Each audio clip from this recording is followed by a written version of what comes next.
Barat. Wah, hey.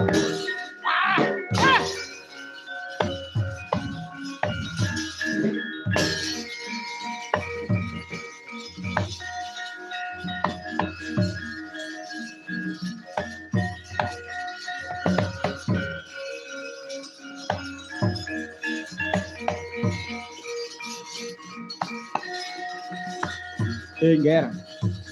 Halen wujud Ger.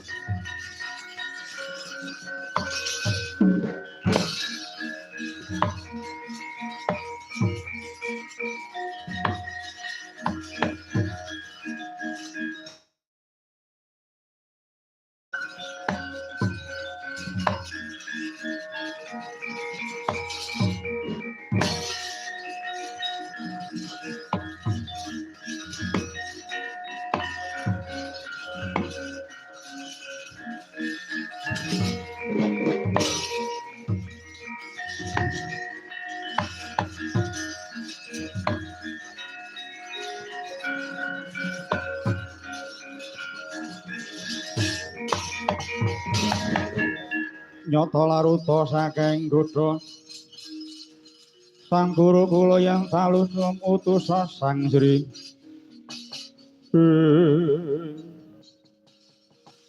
Manik Moyo apa ta sababe nganti dadi dredah kaya ngene kowe ngancam wisanggeni Antasena lan Werkudara mung sabab ora nandhake basa marang para dewa ukulun urmaos dipun gegambah kawibawan kula dene wonten titah ingkang boten basa dhateng Jawata Wukulun. Manik Maya jeneng kita iku dewa sing duwe watak waskita. Inodrat keparingi jagat yen to wisanggeni Antasena lan Werkudara diwenangke ora basa marang sapa wae kalebu marang jeneng ulun. Nyuwun pangapunten Wukulun. Malah wisanggeni lan Antasena damel dak-dakan prawais nyuwun dados dewa Wukulun. Wisanggeni lan jeneng kita Antasena. Piye, Kak? Piye, Mbah? Inodrat lamun wisanggeni Antasena lan pranaan Madukara ya kuwi sing mijil saka para garwa widodari ora duwe derajat kadewatan. Akeh panunggalane ora mung jeneng kita sakarone. Nanging ana maneh panunggalane Bambang Prabakusuma anak Janaka sing patutan karo Bathari Supraba.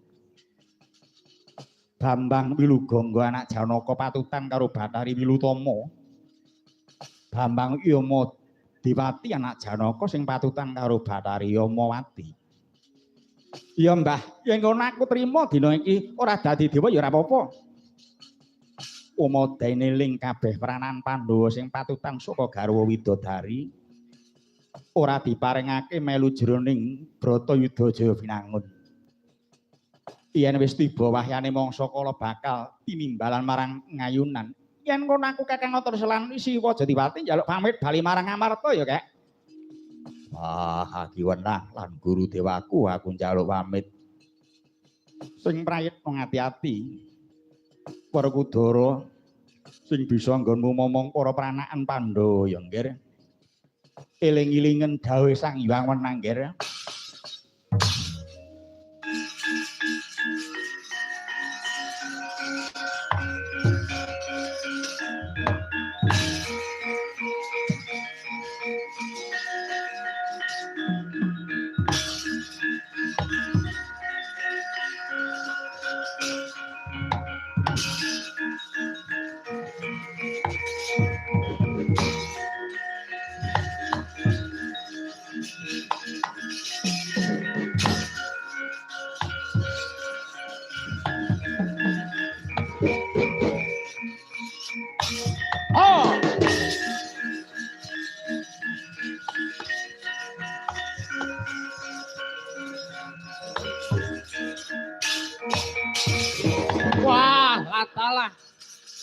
Tidur sapa?